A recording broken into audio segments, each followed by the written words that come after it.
வரும் பொடி நடையாக அமெரிக்காவை வலம் வருவோம்.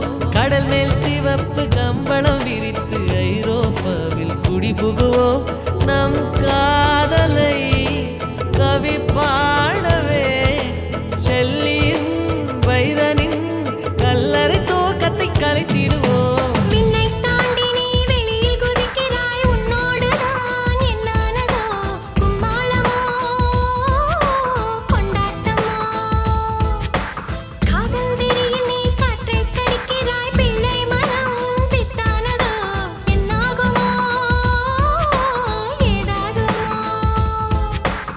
வாடை காற்றுக்கு வயசாச்சு, வாழும் பூமிக்கு வயசாச்சு.